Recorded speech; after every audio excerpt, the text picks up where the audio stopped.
بسم اللہ الرحمن الرحیم۔ میں آپ سب کا شکر گزار ہوں شارٹ نوٹس پہ تشریف لائے ہو۔ نیر حسین بخاری صاحب، نذیر ڈھوکی صاحب اور میں آپ کے سامنے NA 249 کراچی میں جو ابھی ضمنی انتخاب ہوا تھا اس کے بارے میں چند باتیں رکھنا چاہتا ہوں۔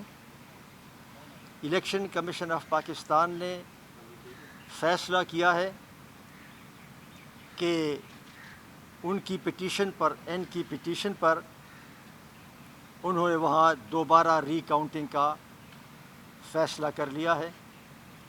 4 تاریخ پرسوں تمام لوگوں کو بلایا بھی ہے۔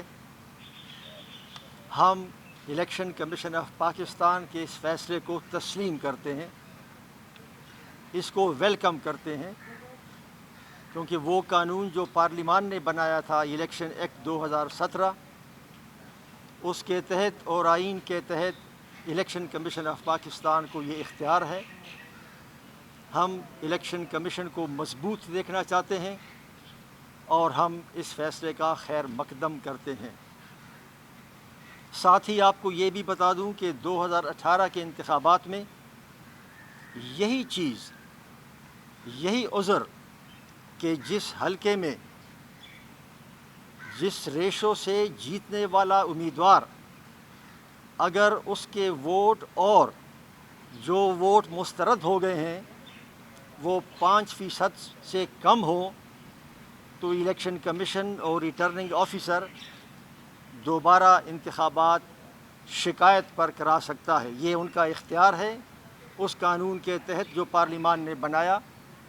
لیکن 2018 میں 34 ایسے حلقے تھے جس پر ری کاؤنٹنگ ہونی تھی، نہیں ہوئی، اور 2 ایسے بھی حلقے تھے کہ جس میں ری کاؤنٹنگ شروع ہوئی اور درمیان میں روک دی گئی۔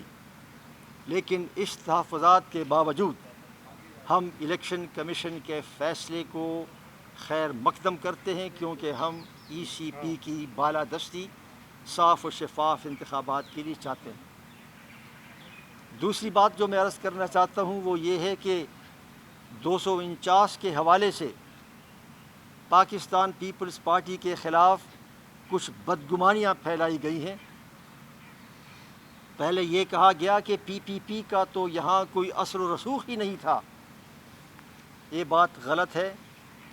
PPP کا یہاں سے 1988 کے انتخاب میں بھی PPP ہی کا امیدوار کامیاب ہوا تھا، اور اس کے بعد بھی 2008 میں یہ حلقہ جو تھا یہ تقسیم ہو گیا۔ یہاں سے قادر پٹیل صاحب ہوتے تھے اور اب ٹکٹ قادر مندوخیل کو دیا گیا تھا۔ پاکستان پیپلز پارٹی کا وہاں وجود ہے، بڑا تکڑا وجود ہے، اور پچھلے دنوں وہاں تنظیم نو ہوئی ہے پورے کراچی میں۔ درخواستیں منگائی گئی تھی، ہزاروں کی تعداد میں درخواستیں آئیں، باقاعدہ انٹرویو ہوا تھا، اور وہاں پہ PPP نے وہاں فعالیت دکھائی ہے، وہاں پہ گراؤنڈ ورک کیا ہے، اوپر سے چھلانگ لگا کے PPP نہیں آئی۔ ایک اعتراض یہ کیا گیا کہ یہ دیر کیوں ہو گئی رزلٹ کے اناؤنسمنٹ میں۔ ہم گنتی کرنے والے نہیں تھے، گنتی کرنے والا الیکشن کمیشن ہے۔ اس سوال کا جواب تو یقیناً الیکشن کمیشن دے گا، لیکن اگر ہم ہار جاتے تو شاید ہم یہ اعتراض نہ کرتے، کیونکہ ہم جانتے ہیں کہ رمضان، افطاری، نماز کا ٹائم، اور ہم یہ بھی جانتے ہیں کہ 30 امیدوار تھے اور 8 وہاں پر الیکشن آبزرور تھے، 38 ہو گئے۔ ان 38 لوگوں کو فارم 45 دستخط کر کے پریزائڈنگ افسر نے دینا تھا۔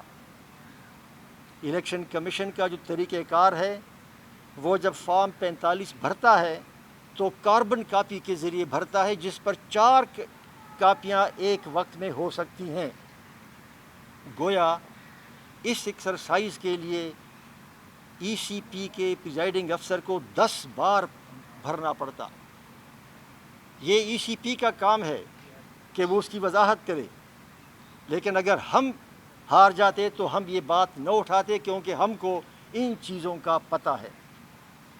اس لیے میں آپ کی وساطت سے یہ بتانا چاہتا ہوں کہ ہم کھلے دل کے ساتھ تمام الیکشن قوانین پر عمل درآمد کرنے کی تیار ہیں، اور جو ہمارے مخالف ہیں، جو الیکشن کمیشن میں گئے ہیں، میں ان کو بتا دینا چاہتا ہوں کہ عین ممکن ہے، اغلب گمان ہے کہ جب ری کاؤنٹنگ ہوگی تو پاکستان پیپلز پارٹی شاید اور زیادہ ووٹوں سے جیتی ہوئی نظر آئے۔ اس وقت پھر آپ کیا کریں گے؟ میری گزارش صرف یہ ہے کہ یہ نہ کہا جائے، آپ بھلے تنقید کریں، آپ بھلے الیکشن کمیشن میں جائیں، قانون کے مطابق اپنے حقوق کا مطالبہ کریں، لیکن یہ ہرگز نہ کہیں کہ پاکستان پیپلز پارٹی اسٹیبلشمنٹ کے کہنے پر آئی ہے، یا پاکستان پیپلز پارٹی نے کوئی مکا کر لیا ہے۔ ایسی باتیں اگر ہوں گی تو بات دور تک چلی جائے گی۔ ہم بھی پھر مجبور ہوں گے کہ ہم کہیں گے کہ مکا تو اس وقت ہوتا ہے جب ضمانتیں ملتی ہیں، مکا تو اس وقت ہوتا ہے جب کنوکشن ہونے کے بعد بھی باہر جانے کی اجازت ملتی ہے، لیکن ہم یہ بات نہیں کرتے اور ہم نہیں کریں گے، اس لیے کہ ہمارا مقابلہ، ہماری جنگ اپوزیشن کی پارٹیوں کے آپس میں نہیں ہے، ہماری جنگ جو ہے وہ عمران خان کے ٹولے کے ساتھ ہے، اور ہماری جنگ اس نظام کو درست کرنے کی خاطر ہے۔ میں آپ سب کا شکر گزار ہوں۔